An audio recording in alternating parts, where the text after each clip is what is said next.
Greetings, everyone. Welcome on another session here with Hector in Utah today. All the way from Minnesota, I drove to visit Hector. I'm here, and we're joining Michael. And Hector, say hello. Hi guys, I'm so happy to be here in this session with you guys, and uh, hope that everything goes perfectly fine in tune with the spirit. Yeah, and we're gathered with Michael in Germany right now, and it's evening there, and he has put together a script that was done in German. I think he said that he put the script together 3 years or 3 years ago. So it's Oh, not a new script. It's constantly work for Michael. And Michael, thank you and welcome. yeah, welcome, Brad. Hello, dear listeners. Actually, the first three sessions I did 2.5 years or so ago. That's why I used then the Blaney version instead of the original King James version. But I thought it was not a big deal.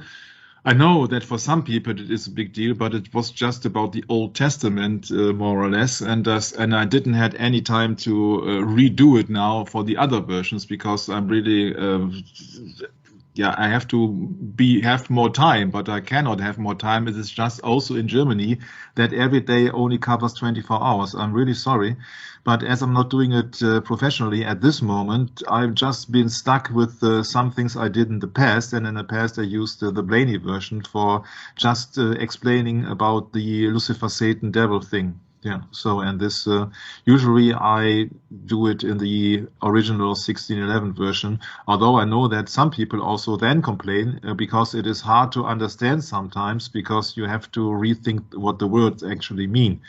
But so you can't please anybody, and so you have to stick with it because, yeah, I cannot do more than I'm able to because it is just that everybody of us is a little bit limited of the time.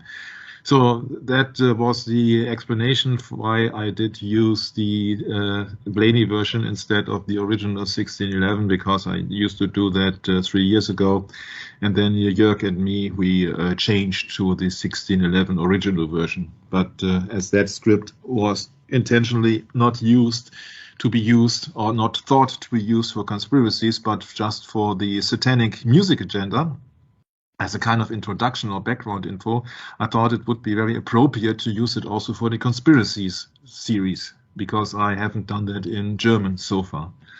Okay, so then let's get to the session 10. Session 10 is, of course, about conspiracy. And of course, we could have gone into other conspiracies, as you might have seen in the intro, for example, the gunpowder plot or anything else. But I thought it would be very appropriate because I'm doing it with the American brothers, so that I go into the American policy and American history of the 20th century, so around the time that some of you might have been born. Or at least some of you know the story, or some kind of a story, or maybe another story of the JFK assassination. So this is a conspiracy script, session 10 already. And I was being asked in German how many sessions I would estimate were necessary for that. And I was very naive in the beginning. And I said, oh, maybe 20 to 25. Already we have done in German 21 so far. And I'm not yet into the day of the assassination yet. So it can be expected that it might be more than 30 or 40. Or Jörg told me and approached me and I said that, why not 226 as we have done in Satanic Media Agenda? And I had a face palm and I said, no, not again. But yeah, we know, who knows what to come. I don't know. So this is the conspiracy script. Session 10 is all about one issue, which also has been covered in the intro section of that very series. It's about the JFK Monolithic Conspiracies. You see, this is an original speech JFK did in 1961, especially on the 27th of April in the Waldorf Astoria Hotel. And I think it would be very appropriate that either Hector, which I very much warmly welcome today. Did I welcome Hector? No, I didn't. I have to smash myself in the face. Just wait a second. Ow! No, Hello, Hector. Welcome. I'm really glad that Brett and you made it. Yeah, thanks, Michael, for including me in this session. I'm so happy to be here with you guys, and I'm ready to hear it and learn and to put 1 cent of of whatever I can offer to this. Yeah, so when you are on the microphone, Hector, why don't you read the original text or speech that JFK has got on the monolithic conspiracy? Okay, let's see. Is it too small, It's too Hector? small. It's too small. It's too small, Michael. Yeah, there you Okay, go. A little more. Blow it up a little more. One bit? Yes, one. Okay, so how about this? Yeah, that's perfect. Okay. For we are opposed around the world by a monolithic and ruthless conspiracy that relies on covert means for expanding its sphere of influence, on infiltration instead of invasion, on subversion instead of elections, on intimidation instead of free choice, on guerrillas by night instead of armies by day. It is a system which has conscript vast human and material resources into the building of a highly efficient machine that combines military, diplomatic, intelligence, economic, scientific, and political operations. Yeah, this was the speech of 1961. So that was actually a speech short after JFK was inaugurated in January. So that was about 3 months later, at the beginning of his presidency, actually. Yeah, so what's it all about? You see, this is more or less a coded language, a coded message here with the monolithic and ruthless conspiracies. And of course, some people are trying to put the blame away from the people who are really been meant in the first place. But I think that has something to do about the church. And that actually is also the reason why I'm doing JFK, because the connection between church and state, or the separation between church and state, which we will soon discover. Soon means maybe in 5 sessions, I don't know. So this is the speech. And therefore, JFK, as the 35th president of the United States of America, said officially that there is a conspiracy. And you know that many people nowadays are putting the finger on people who are doubting and wanting to have any explanations about government measurements and about government measures and their explanations. For example, also about the so-called assassination of the lone nut Lee Harvey Oswald. And he's speaking here of a conspiracy. So this is an official president, elected president of the United States, officially speaking about conspiracy. So don't give me the fact that there are no conspiracies. First of all, the Bible speaks of conspiracy. Second of all, as we have learned in the Society of Cincinnati and all the American foundation of your country, also speaks of confederacy and conspiracy. And now the 35th president speaks explicitly of a conspiracy. So can we then get to the bottom? Can we get to the nitty-gritty in pointing the finger, especially for the things that he meant? Because of course he's not speaking to, the communists, or Fidel Castro, or the oil industry or the military complex. You see that he only says it's a monolithic and ruthless conspiracy. Okay, a conspiracy usually I think is ruthless, but what he's meaning about monolithic? Well, let's find out. Yeah, so this is the German one. Yeah, you all know this. And if you are not aware of it, actually, this was a conspiracy because there was no lone nut. The only one who really was alone on that day was John F. Kennedy, because there was no one on his side. That's as so far as I did go into my investigation, I found out that he was surrounded by people who would like him not to be the president. Sure. I'll go ahead. The very word secrecy is repugnant in a free and open society. And we are as a people inherently and historically opposed to secret societies, to secret oaths, and to secret proceedings. We decided long ago that the dangers of excessive and unwarranted concealment of pertinent facts far outweigh the dangers which are cited to justify it. Even today, There is little value in imposing the threat of a closed society by imitating its arbitrary restrictions. Even today, there is little value in ensuring the survival of our nation if our traditions do not survive with it. There is a very grave danger that announced need for an increased security will be seized upon by those anxious to expand its meaning to the very limits of official censorship and concealment. That I do not intend to permit to the extent that it is in my control, and no official of my administration, whether his rank is high or low, civilian or military, should interpret my words here tonight as an excuse to censor the news, I believe it says. Yeah, there you go. Yeah, to stifle dissent, to cover up our mistakes, or to withhold from the press and the public the facts that they deserve to know. Yeah, so much, so good, Brett. You see, that is, secrecy is a repugnant and a free and open society. But there are many secrets, and especially it's very interesting because there are many secret societies. And well, that's another issue because, Michael, in the United States, no one acknowledges that on a regular basis, do they? In the United States? Go ahead. What, Hector? Yeah, there's this attitude, there's nothing to see here. Let's move along. Everything is hunky-dory. Everything is fine.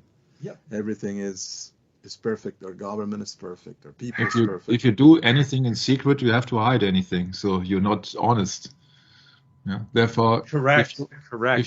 If you are part of a secret society, you're doing secret oaths and secret proceedings, then it is a threat for the people who actually have the right for the truth. Yeah, so that means that these people do not speak the truth. And who's the father of lies anyway? It's Satan.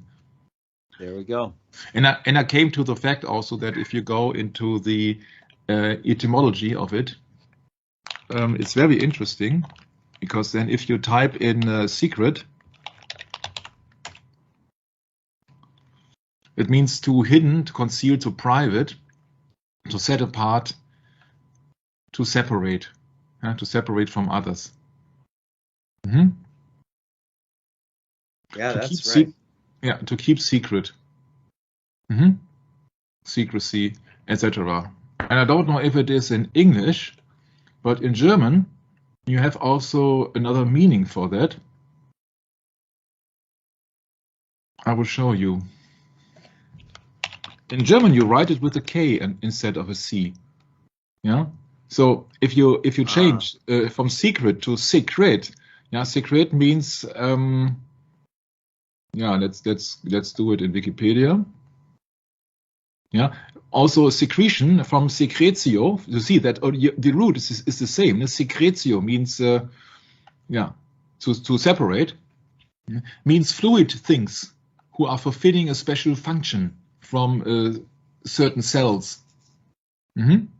Yeah, well, then you go to the English language. It means secretion. It's a movement of material from one point to another, such as secreted chemical substance from a cell or gland. Mm-hmm. Interesting. Yeah. So you set something apart. So that's also a secretion. And in the secretion, of course, secret is the content of the word.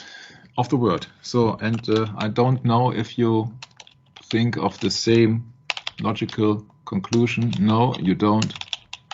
No, of course, doesn't tell you. Because if you think of a big snake, which is a serpent actually, what's he spitting out? In German, it is a secret, or a secret, comes from secretion. I don't know if you can follow me in American English now. Yeah, we're following you. Yeah, no problem. Yeah, so no problem.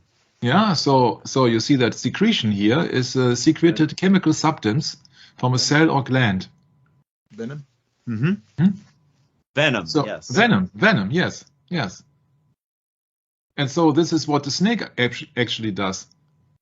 Yeah, when she's spitting the poisonous doctrine, that's also a secretion. So that I think, and I have not done it 100% at the moment, I think that it's also been familiar or been related to secret. Yeah. And that's what actually is the biological separation of a fluid. And that would also be count for the serpent when he's spitting his venom. Yeah, it's a secretion then. What's he doing? Satan the serpent, or Satan and the serpent. So I have not prepared that, but every time I come across the secret and secret societies, I have to think about the serpent spitting his poisonous doctrine, and that's a secret secretion. Yeah, if you call it venom, okay, then maybe it's just venom. It's a word for the poisonous snakes. But once again, you see that it's a secretion, and it is highly familiar with the secret societies. So that's actually where the word comes from. Yeah, to distinguish, to set apart, to separate. So that everybody can think of it, can think on his own, and can combine the dots. But it would be very interesting to do an etymology research on secret, because I think that it's come from many similar things to separate. Yeah, to separate. It's a you see here. It's a hypothetical source of evidence for existence is provided by Greek krenine to separate, decide, judge. So who knows what actually really the background is? You cannot rely on that page alone, because of course there were secrets long before the 14th century. Yeah? But Latin secretus means to set apart. So if the snake or serpent is spitting, he sets apart his fluid or his venom.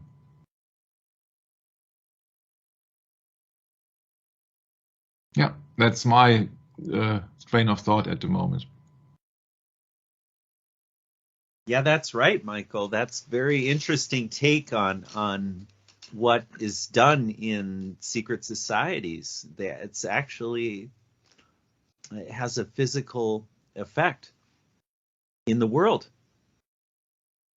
And it's unseen. It's not something that is talked about in public or revealed in the meetings in any kind of what should I say, political events. They don't talk about that ever. Have you ever seen that in a political event? No, but they always call it a private meeting. Ah, there we go. Yeah, that's right. That's it. That's a private meeting. Easy way to avoid any what can we say? Information that is not allowed to go out to the public. Yep, that's it. Nailed it. Yeah. So John F. Kennedy says that there must be more or less an open society without secret societies, which was very interesting because the family Kennedy is a member of a secret society. So yeah, that's a little bit of double talk here. But yeah, you have to take it as it is at the moment. Yeah, the thing is with John F. Kennedy, you see that he's got high stakes, but at the same time he's just human. Yeah. So what you would like to demand, how the society would be working and would be run, is far away from actually the truth and what's been practiced out there. So we have it's always the same that people are having secret agencies and secret agendas.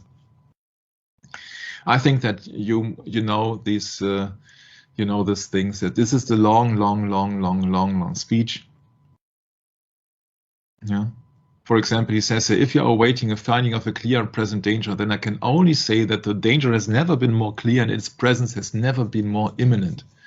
And then he says here what Hector already has been written in front of us. For we are opposed around the world by monolithic and ruthless conspiracies.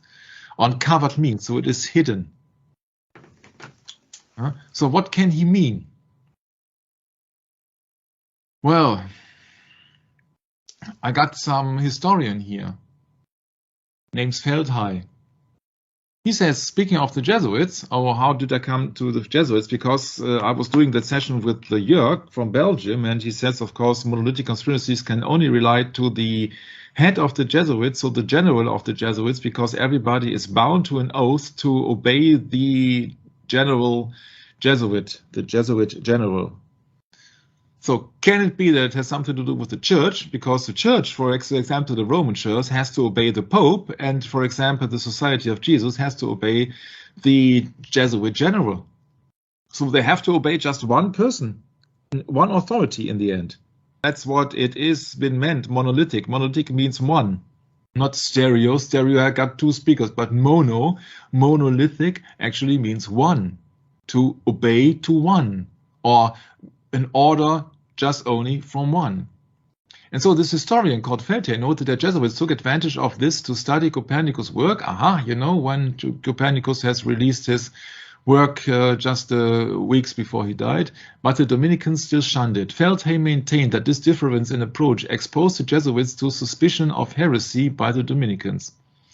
While Feldhey showed the flexibility of the Jesuitical or Jesuit approach to science that often allowed them to immerse themselves in its study and encourage their contributions, critics have pointed out that Feldhey assumed a monolithic society of Jesus that did not exist. I'm not interested in an opinion of somebody, but I was interested in the relation of that use of a historian of a monolithic society. If you compare that to the speech with the monolithic and ruthless conspiracy of JFK, he mentioned monolithic, and now this historian mentioned monolithic society of Jesus. And he says, no, that did not exist. Okay, but it's very strange that they're using the same word, monolithic. You see that I think that monolithic is not a usual everyday word that you are using. Yeah. So this is Jfk Feldhey, American Historical Review from 1998. Galileo and the Church, Political Inquisition or Critical Dialogue. This is coming from that historian Jfk Feldhey. I know that you've never heard of it, and me too, but it's just that they are using that strange phrase here, monolithic society of Jesus, that it did not exist. Interesting. So monolithic society of Jesus can be related to the monolithic and ruthless conspiracy, but that would only be a meaning, that would not be necessarily the truth, because there is no proof. This is just maybe people will think this is just by coincidence. So to avoid any secret, what did JFK recommend in his speech? So now I would like to ask my American brothers to cooperate with me once more by reading that small article here. Oh, yeah, sure. Should I? Okay. From the top here. But I do ask every publisher, every editor, and every newsman in the nation to re-examine his own standards and to recognize the nature of our country's peril. In time of war, the government and the press have customarily joined in an effort based largely on self-discipline to prevent unauthorized disclosures to the enemy. In time of, quote, clear and present danger, unquote, the courts have held that even the privilege rights of the First Amendment must yield to the public's need for national security. Today, no war has been declared, and however fierce the struggle may be, it may never be declared in the traditional sense. Our way of life is under attack. Those who make themselves our enemy are advancing around the globe. The survival of our friends is in danger, and yet no war has been declared. No borders have been crossed by marching troops. No missiles have been fired. if the press is awaiting declaration of war before it imposes the self-discipline of combat conditions, then I can only say that no war ever posed a greater threat to our security. If you are awaiting the finding of clear and present danger, then I can only say that the danger has never been more clear and its presence never been more imminent. It requires a change in outlook, a change in tactics, a change in missions by the government, by the people, by every businessman, excuse me, or by labor leader, and by every newspaper. For we are opposed around the world by a monolithic and ruthless conspiracy that relies primarily on covert means for expanding its sphere of influence. And Michael, I see you have that word covert highlighted because I've heard this speech many times, and I always think when he says that, he says covet, not covert. But that's just my interpretation. Yeah, me too. Yeah, that's my private interpretation. I think the point is here in the speech are also that people are usually not aware that the media has been controlled. Yeah, so that he demands an open society where free speech is not only allowed but also free press. And that is not the situation at the moment, as it was not the situation in 1961. Because we know from John Swinton in the 19th century also that he mentioned the journalist as being intellectual prostitutes, that he would lose his job the next day when he would publish his real and honest meaning in the newspaper. So he's asking for an open society, he's asking for people to put out the truth so that the real government could exist, where people actually are being informed and not disinformed, because many informations have been left out. On purpose, not by accident, but on purpose. And so that is the point that John F. Kennedy says, oh, no. We have to have honest politicians. You have to have the information. But we are opposed around the world, not limited to the United States, but around the world by a monolithic and ruthless conspiracy. So who has the power to set up a conspiracy worldwide? So it cannot be one government. It cannot be the Republic of China, People's Republic of China, what kind of a joke in itself is. It cannot be the United States. It cannot be the Soviets or so. People think usually that he means the communism. Yeah, but why is communism monolithic?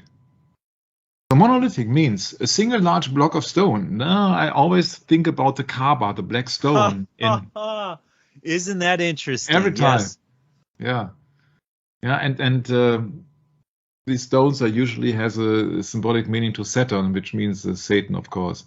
You know, because monolithic, mono means single. Yeah. Monos. There's also something else, Michael. I just want to quick mention is that monolithic kind of invokes a kind of overwhelming quality to it, to me. But I don't know about anyone else. Yeah, from the pure root of the word, it means a single stone, because mono means a single, and lithos means stone, so a single stone. That would be the one-to-one translation of it. From 1934. Kind of like the obelisk sitting in St. Peter's, yeah? Yeah, sure. Sure. Yeah, you're spot on, but you see that a single stone is also the Kaaba in Mecca. Where the people have to encircle counterclockwise, against. Who is the opponent, the adversary, against? Yeah, that's the monolith. Because Abraham Lincoln, for example, we know that he was being shot from somebody who was very near to the Roman Catholic Church, and we also know that the Jesuits are very near to the Roman Catholic Church because they both fight Protestantism. Oh, that's a hard word. For example, Abraham Lincoln here says, this American Civil War would have never been possible without the sinister influence of the Jesuits. We owe it to Popery that we now see our land reddened with blood of no noble son.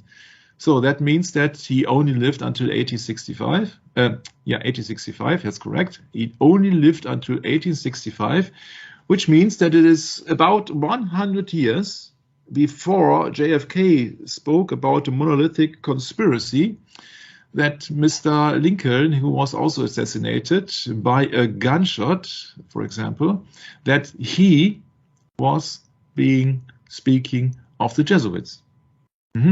So when we think about the similarities in their approach and in their politics, then it's just very interesting that you really can see that these people have something in common, because both of them, I think, from an outsider of the United States, I think they would like to do more for the American people instead of the American industry or the church or whomsoever. Yeah, so let's go on. This is a very famous book that everybody I come across this book and run across this title, I immediately have to think about Daryl Everhart.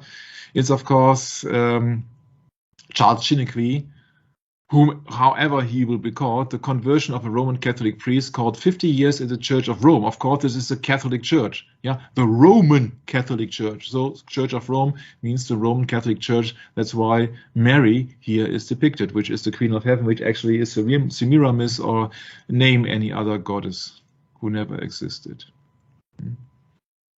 In the chapter 15 of that very book, the mother of harlots and abomination, referring to Revelation chapter 17, verse 5. He says, constrained by the voice of my conscience to reveal the impurities of the theology of the Church of Rome, I feel in doing so a sentiment of inexpressible shame. They are of such a loathsome nature that often they cannot be expressed in any living language. However great may have been the corruptions in the theologies and priests of paganism, there is nothing in their records which can be compared with the depravity of those of the Church of Rome. Before the day on which the theology of Rome was inspired by Satan, the world has certainly witnessed many dark deeds. So he's speaking really about Satan. He's speaking about that the theology of Rome was inspired by Satan, or in another term, Antichrist, against Christ, because Satan means the adversary. So he's the opponent. He's the one who is against everything, or against good, or against creation. See, if it comes down that Satan has been mentioned as Apollyon, the destroyer, in Revelation 9:11, that's where 9:11 actually, in my humble opinion, is originated from, then it means that it is the opposition of the creation is destruction. So Apollyon, the destroyer, actually is Satan, because Satan is the adversary. So he has to play the role of the opponent. He has to be against everything that Jesus Christ created in the first place. And that's really interesting, because if you know that this book also contains and reveals who killed Mr. Abraham Lincoln, that he then fled to Rome and being there a bodyguard for a certain amount of years, so that we know that there is a background that the Roman Catholic Church was more or less behind the assassination of Abraham Lincoln. And that's what Abraham Lincoln talked about. He talked about not of the Roman Catholic Church, but of course the Jesuits were ordained, and the papal bull Regimini Militantis Ecclesiae in 1514 directly from the Pope of Rome. So they're absolutely loyal to the doctrine of Rome. And the doctrine of Rome means the Inquisition, means to get rid of everybody who is against the papacy. Every time I said against the papacy, it comes up into my mind that Martin Luther had a pamphlet called The Papacy, Institution of the Devil. And so it was against the Roman papacy, Michael. Yes. Yeah. And right. that was so hard to find that work back when Jörg Glismann, actually, we were working on doing some photo work for. I can give the full story here. We were working on a book by Michael de Semlyen called All Roads Lead to Rome. And in that book, we were putting together all these photos, and I came across this Martin Luther little quote, and I sent it to Jörg, and he says, "Oh, if we can only find this book." And it was Against the Papacy and Institution of the Devil. And I says, well, I'm going to try. So I looked and looked and looked and looked. And, you know, you can't find this stuff when you first look for it. You have to keep going and going and going until you find it. So that's how it is, Michael. You know, when you research something, you just cannot stop. You have to be persistent and insistent on, I'm going to find it and I'm not going to stop till it's done. Yeah, that's the thing actually, because that when we go into politics, yeah, you see, we are going into the succession of First Samuel, when the people didn't want to be ruled under the law of God anymore, but they want to be ruled like the pagans. Give us a king. You see, that is First Samuel 8, verse 5. Would you care to read it, Brett? Sure. And said unto him, Behold, thou art old, and thy sons walk not in thy ways. Now make us a king to judge us like all the nations. Yeah, or like the pagan nations, or like the United Nations on that regard. And I think that the usual succession of that is Revelation 17:18.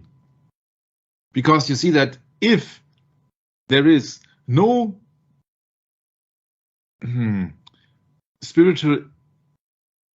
there is no state of Israel, which would actually, how to explain it in American English?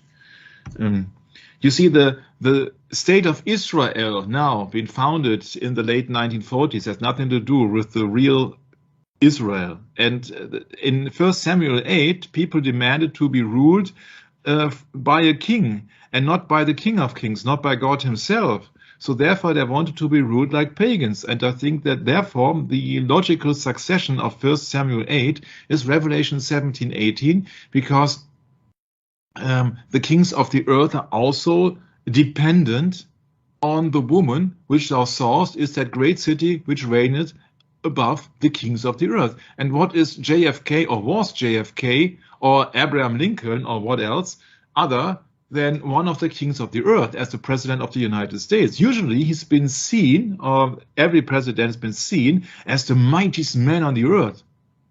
But he's just a king. He's not the emperor. He's just a king, because the Bible explicitly speaks about that the woman, speaking of a church, the church which thou sawest is the great city which reigned over the kings of the earth. So the kings of the earth, they are dependent on the doctrine of a church. That's how I then would comprehend that quote of the Bible, the kings of the earth. Yeah, you see that 1 Samuel 8, Brett and Hector, people said, give us a king.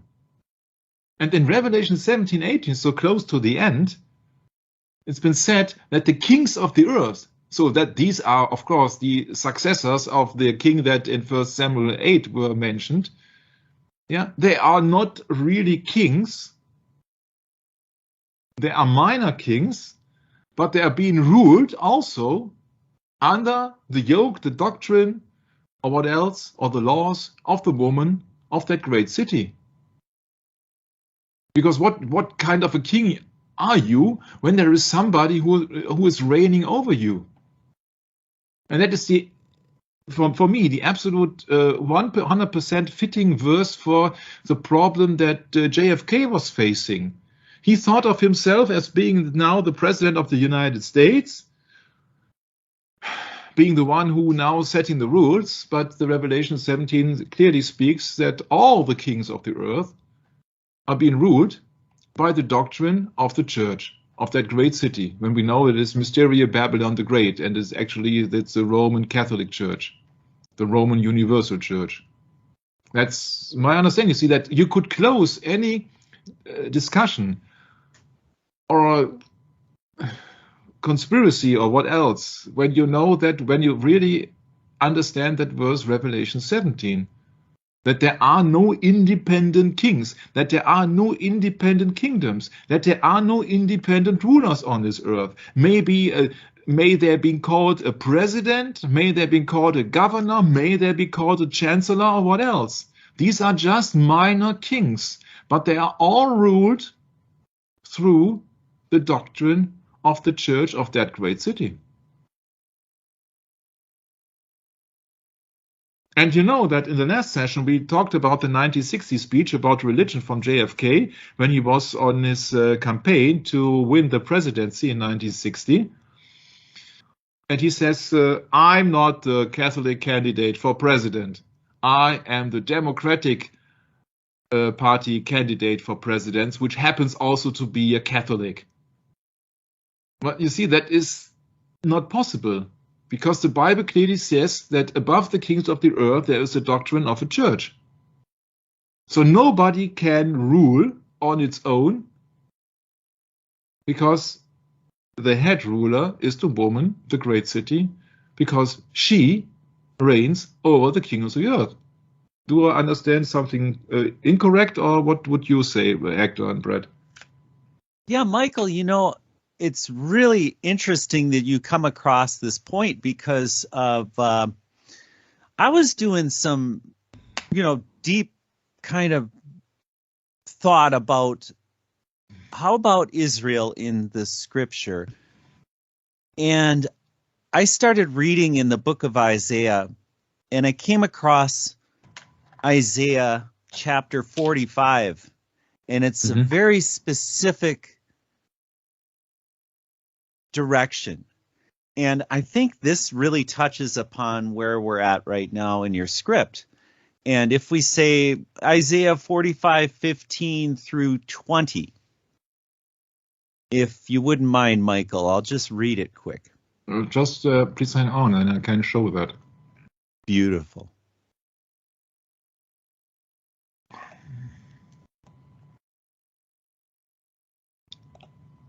What verse was it? 15? Yep.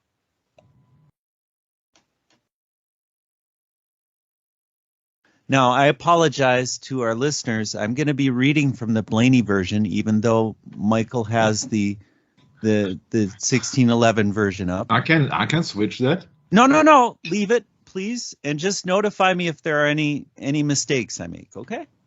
And I'm going to read from the Blaney because it's easy for me. And I make lots of mistakes, and I don't want to make any mistakes. So here we go. I just want everyone to know that on my channel. I don't want to be holding any secrets here. But I do read the Blaney version, and I feel no shame about it. So here we go.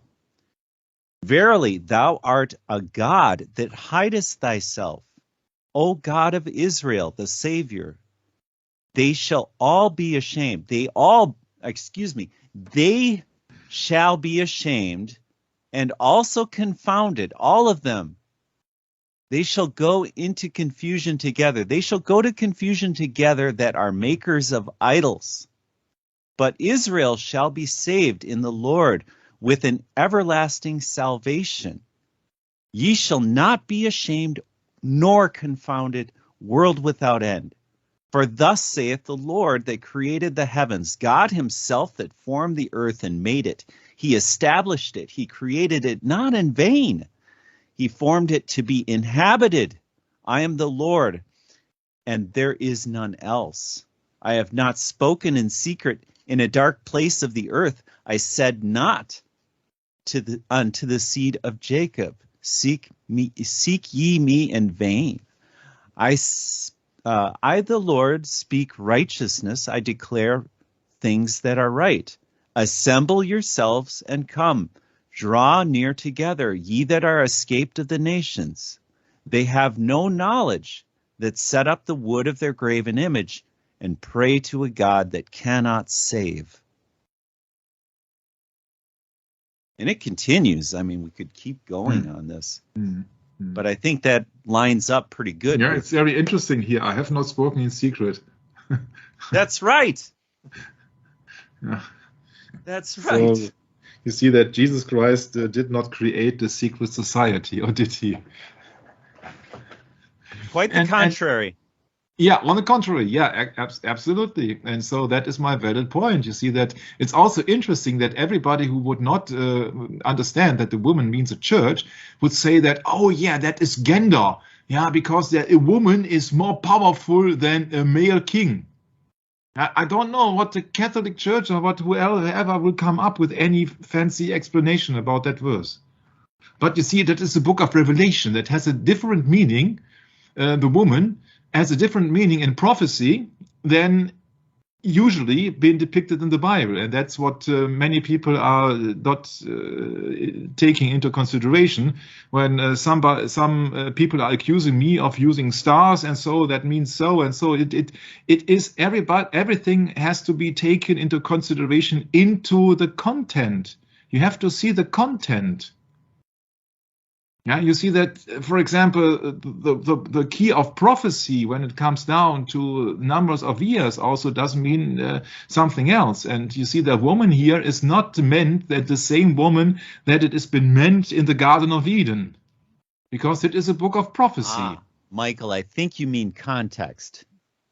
Oh, sorry. Yeah, context. Yeah. It's about the same, but yeah.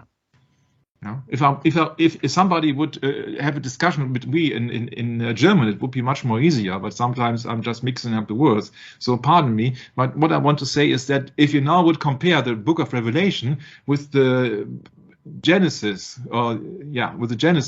the woman saw from the fruit and saw it was pleasant to the eyes. So that does not mean that the church was been meant, but just Eve as a woman. Yeah, so you have to see it in a context. Did I say context? Was it correct now? You absolutely did. Yes. Okay, so that's my point, and that's what all many discussions and many things mixing up is because sometimes I forget to explain things, because for me it's been used for. Yeah. For me, it's easy. For me, I have used that term and that explanation for years and years and years, and I'm not 30 anymore. Yeah, so some things for me are absolutely totally understandable. Redundant, and many other people are thinking about what's that weird guy talking about anyway. Yeah, but for me, you see that if you use certain terms and you know that certain things have certain explanations in which context, then you absolutely know that this is a church. So the church is over the material rulers of the earth or the worldly rulers of the earth. Yeah, please compare that. Please compare that to the flag of the Vatican. It's so easy with the golden key, Vatican flag. Yeah. So the golden key is on top of the silver key. On February 11th, and here we got what, February 12th?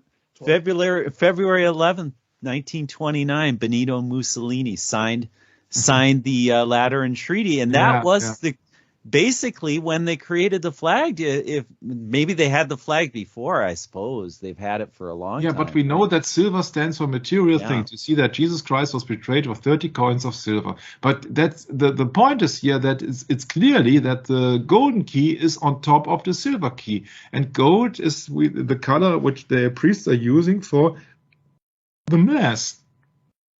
And so that is the most precious, on the old times, it was the most precious metal was gold. So the spiritual thing is on top of every material thing, and it's been bound to that. So if some worldly ruler, let's say JFK, says, no, I want to lose their ties. Yeah, I have nothing to do. I'm not the Roman Catholic candidate for presidency. I'm the Democratic Party for the presidency. Yeah, then you see that you want to lose that cord. You want to lose that connection, so to loosen the connection, and you want to do things on your own. But that's the problem. You see that there is somebody who is absolutely against you, which is the ruler who's got the threefold crown on top. And that's so obvious when you look it upon the verse of the Revelation 17:18, and you know that this is a church, the spiritual things which are ruling all material things. Satan himself says it in Matthew 4 and in Luke 4, that he wants to be worshipped, and then every power, glory on this earth will be granted to those who are worshipping him. So it's a spiritual thing. You worship him spiritually. You do not take a material amount of 20 ounces of gold to Satan and say, hey, Satan, where are you? Can't see you because you're a spirit. Here is your loan of gold. Here are your precious item. Here are $1 million. You see that it is a spiritual thing. The spirit does not need anything materially. So that means also that the spirit is above the material things, because the woman is a spiritual thing in the book of Revelation, not in the book of Genesis. And it's the same with many other words, that some people are trying to tell that, oh, no, I got a different opinion. Yeah, you're absolutely free to have any opinion, but that is my opinion, and I'm sorry, but you have to live with it. Otherwise, please do make sessions on your own, and you have your own explanation about things. But it's my understanding that woman is a great city, and so it is not meant that this is a perfect woman or Eve or what else. So the woman, which our source, is that great city. So it has been explicitly explained in the book of Revelation that this is not the material woman. It is about a spiritual thing, and the Bible is a spiritual thing. So you have to absolutely recognize and take care that the Bible means several things under the same name. So let's go back. Or let's go again. Yeah, so it's about secrecy, and of course, as Brett has just been read, the Isaiah chapter 45, where Lord says, "I have not spoken in secret in a dark place of the earth." Yeah, so secrets are being spoken in a dark place of the earth, supposedly. So that's the absolutely opponent, what Satan says, okay, how we are meeting, we are teaming up after midnight. Yeah, why? Huh? It's been explicitly stated here in the book of Isaiah, in a dark place of the earth. Yeah, people supposedly speak in secrets. Yeah, but Jesus Christ, I cannot remember that Jesus Christ said, oh yeah, we are gathered together at 3 o'clock in the morning.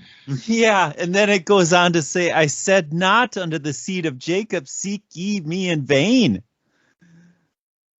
Yeah, we're not supposed to be with the vanity with Christ. Christ is all about throwing off the yoke of that anymore. You don't serve your own vanity.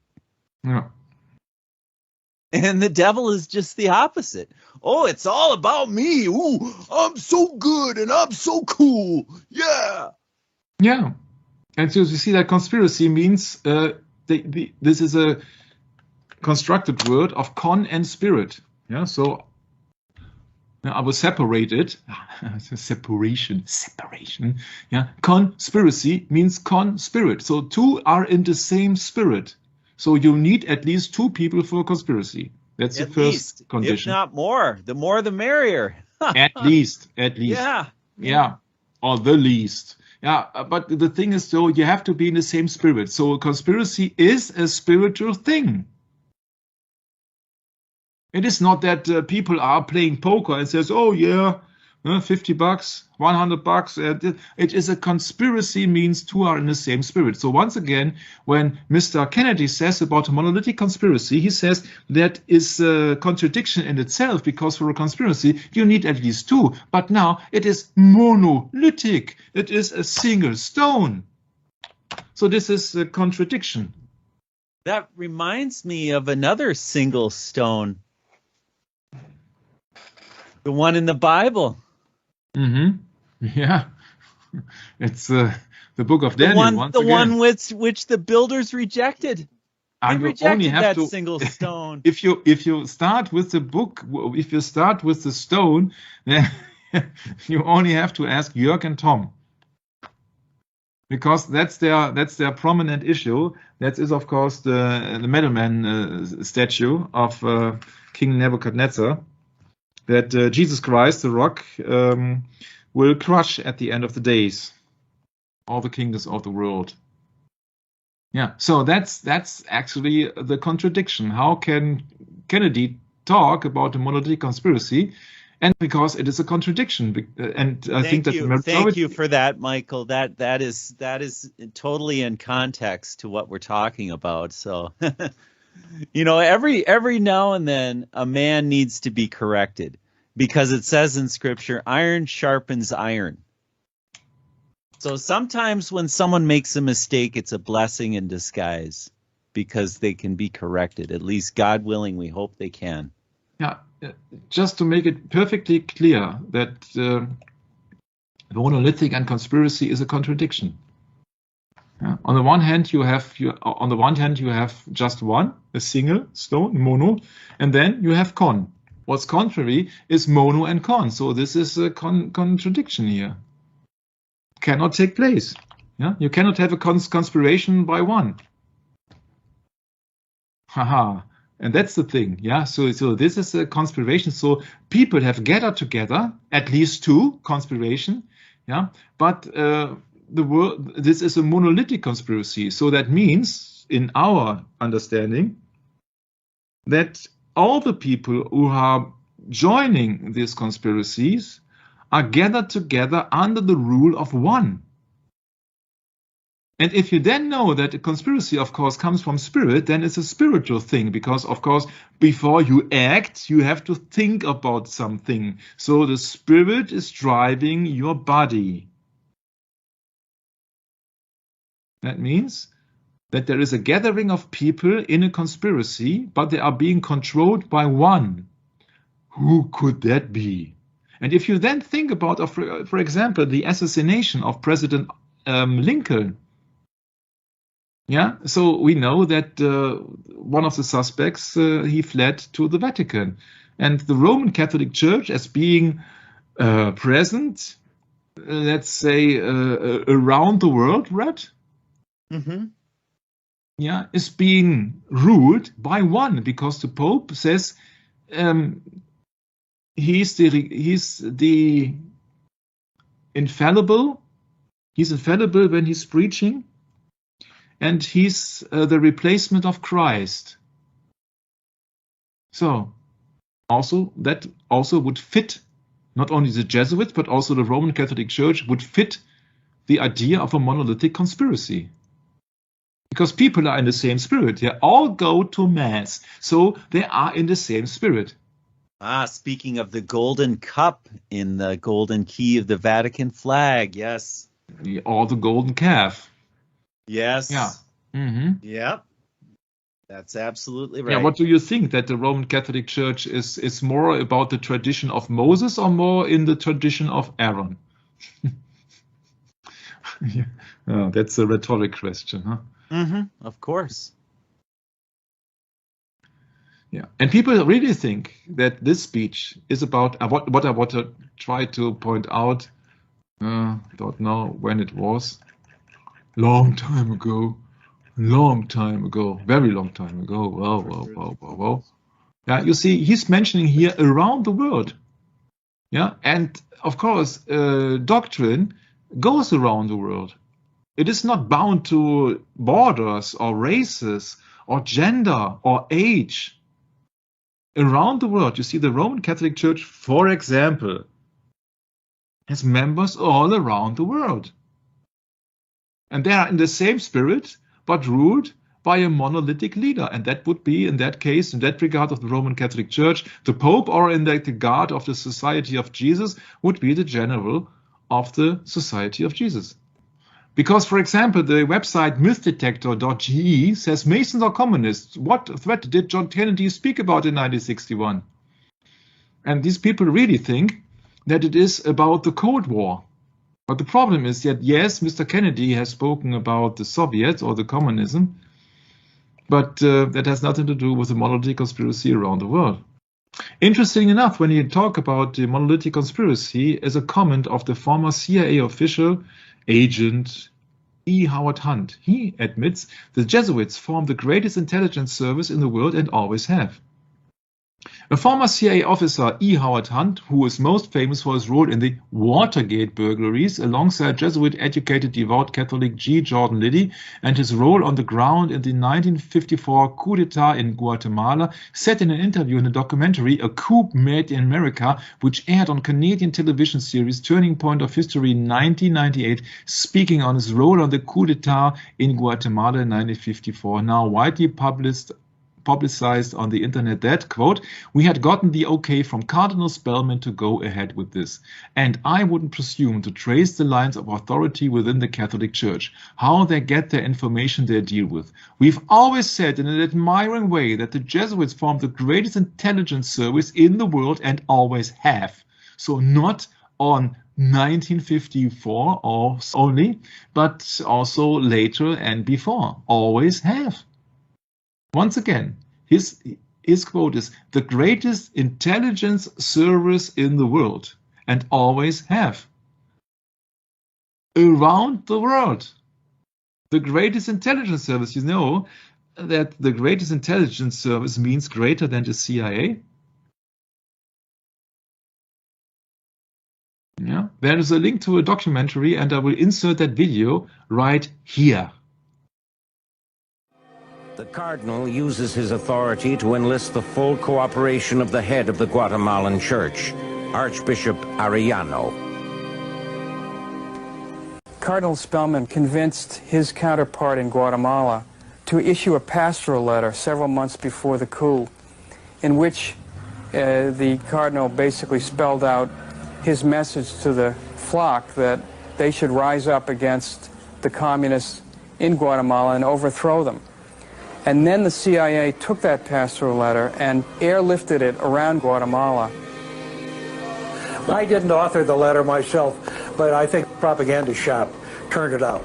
We had gotten the okay from Cardinal Spellman to go ahead with this, and I wouldn't presume to trace the lines of authority within the Catholic Church, how they get their information, but they do. And we've always said, you know, in an admiring way, that the Jesuits form the greatest intelligence service in the world, always have.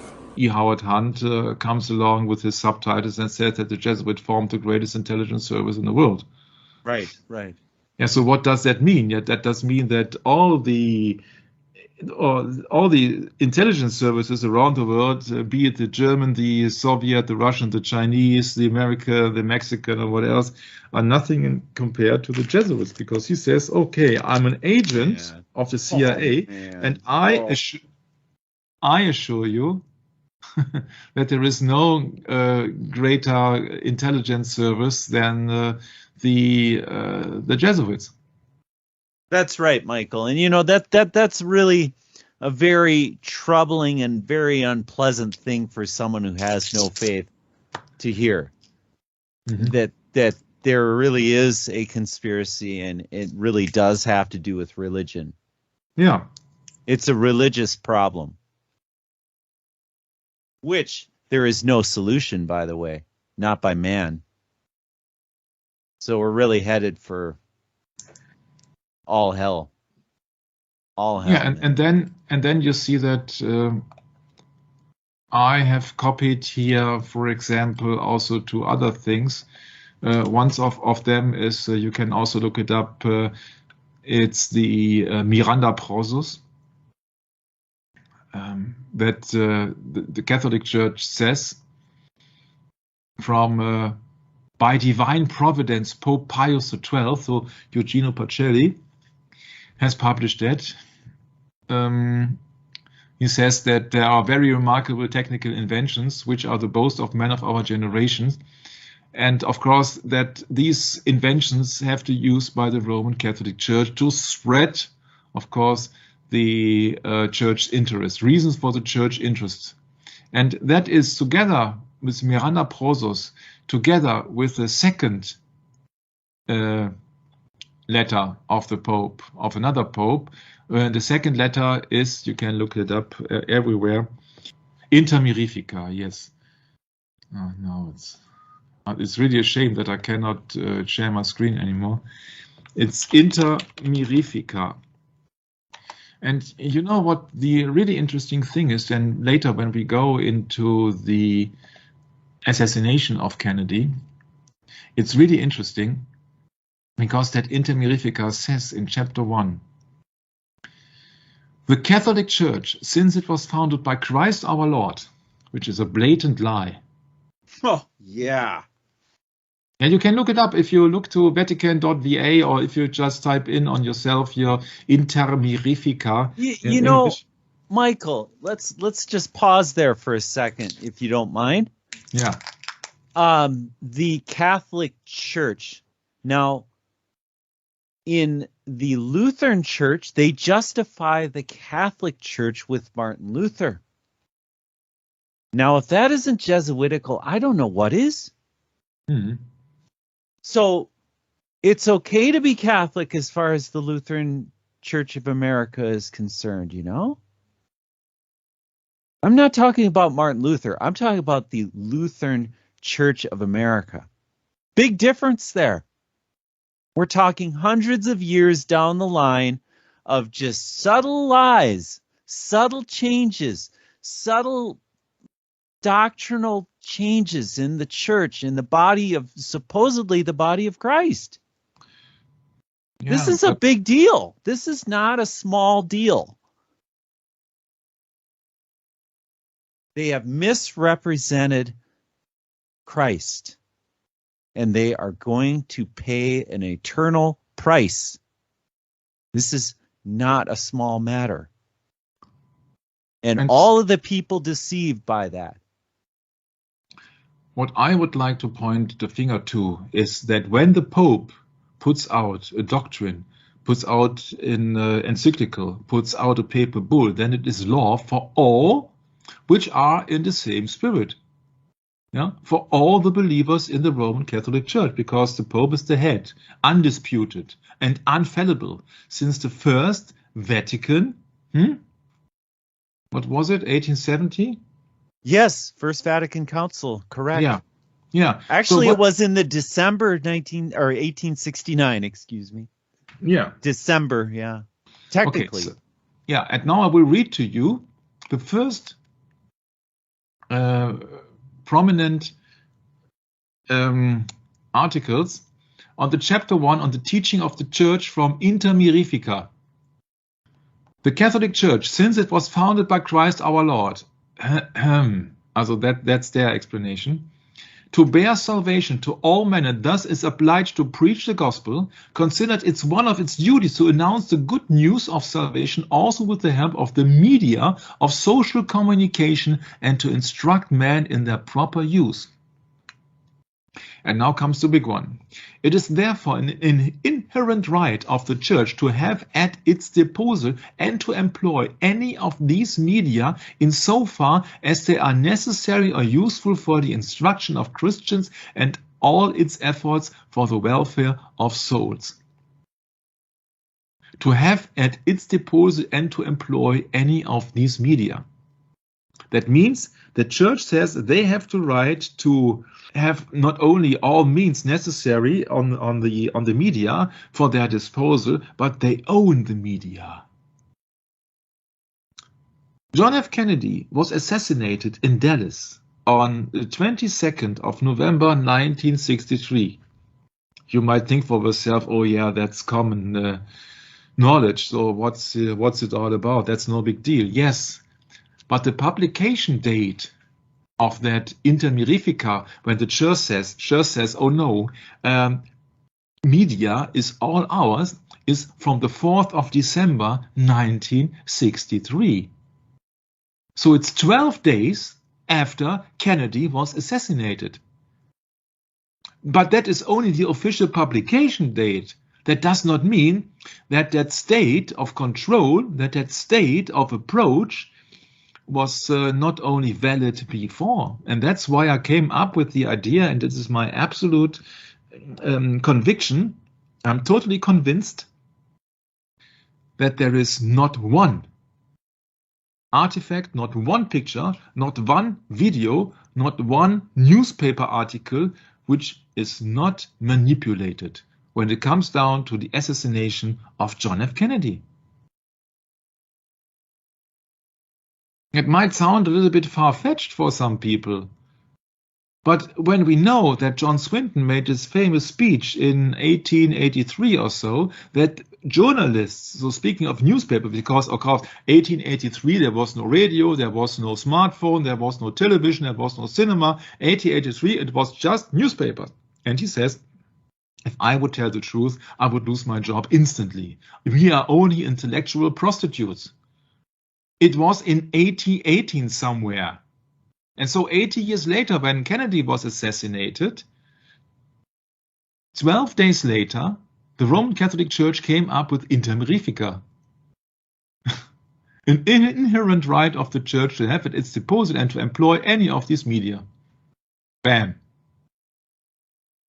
So that is the next hint, but we have to really bear with that for any future thoughts of church, state, media, mass media manipulation. Because I am convinced that there is not one movie and one artifact and one picture which has not modified. Because if you think it the other way, it means that if the media is controlled, you only get controlled information, which means that if it is needful that some things will be blurred or missed out or erased from a movie, from a picture, from a newspaper, from a what else, then it will be done that way. So you only get filtered information. You don't get the real truth. You only get the things that they want you to see. And that's the real problem with it. When you compare that about 40 years later at the certain operation at the Pentagon, where an alleged passenger airplane was hitting the Pentagon, you only see blurred pictures. You don't see any sharp pictures, and the state or the officials, they collected all the other movie material before it could be published. At this day, 20 years later, or 21 years later, almost to that day, to the September attacks, I did not run across one single movie about the impact of a passenger flight airplane in the Pentagon. Where are they? I know there are some things from a gas station. I have heard there were some things from a hotel, but the FBI collected everything. But not one has been published yet. Only just one public thing has been published where you most likely see a missile instead of a passenger flight or passenger airplane. And so don't think for 1 minute that the assassination of Kennedy will show you any real pictures or anything which has not been altered or modified heavily. Not heavenly, also, but heavily. Because of Inter Mirifica. 12 days after the assassination, the Roman Catholic Church says, so it's our birthright to have access and to own all the media. And all the media in 2022 means also your smartphone and also your laptop, your Twitter, and all the other services. You see that the internet has been founded by the military. It was not a joke from some students. No, it was intentionally been set up by the Department of Defense. So you can control the information, and you don't need an inquisition nowadays because it is still running. Everybody can trace by your IP what content you are looking for. Oh, this guy is just looking for blokes. Then they know that the user is a homosexual without having to have an inquisition running on him, because they can control your screen, they can control your data, they can control every information. They know what kind of newspapers you are buying, they know about your credit card, what you are consuming, they know about every content on the web. And let me tell you that the sad news, so to speak, is that they absolutely know that now you are looking to a heretic program on their view. That's it. And that's for today, the monolithic conspiracy. People in the same mindset, in the same spirit, looking to one spiritual leader. That's according to the book of Revelation and according to my research. And then if you compare that all to Inter Mirifica, you are in the Roman state of the Inquisition without having anything in person sitting in front of you asking any questions, because they know the answers in advance, because they are tracking you everywhere you go, what you are saying, what you are buying, what you are doing, what you prefer. They know everything. They don't need any profiler anymore. You don't have to believe there are so big, important and well-paid profilers nowadays. They only have to run a computer program. If you don't believe it, just ask this strange guy who came up with all the surveillance programs some years ago on the internet from the NSA. Ask him. Yeah? You see that all the things are being totally controllable. All your smartphones. You cannot exchange the battery on your smartphone nowadays. What could that have been for a strange reason? For a strange reason, yeah, because they can control your smartphone 24/7. They can control your electricity. Everybody from the state or the so-called secret services, they know exactly what you are thinking, what you are doing. And so they know if you are a good citizen or if you could be a problem in the future. So maybe now you would like to switch to cat videos, because I think that's very appropriate for somebody who's then will very generous with the state and does not have any concerns about the current situation. So sometimes maybe the best therapy is to watch simple cat videos instead of our videos, because our videos are intended to gain some original thinking from your side, that you really see things from a different perspective. But of course, I have absolutely, I find it absolutely understandable from time to time. Even I am watching cat videos. So that's about the monolithic conspiracy, the speech of Mr. Kennedy, April 1961. And 2.5 years later, he was a victim of a conspiracy. And what kind of a conspiracy that was, we will find out in the later sessions. So thank you very much for your contribution. Thank you very much for your time. Handing it over to my beloved brother Brett until next time, and Maranatha. And I'm not handing it over to my beloved brother Brett, but I'm handing it over to my beloved brother Hector as well. Amazed. It's mind-blowing, all the stuff that we see today and all the stuff that it's been there. Some facts that have been there for me, but the way that you explain it, it just explains it so well.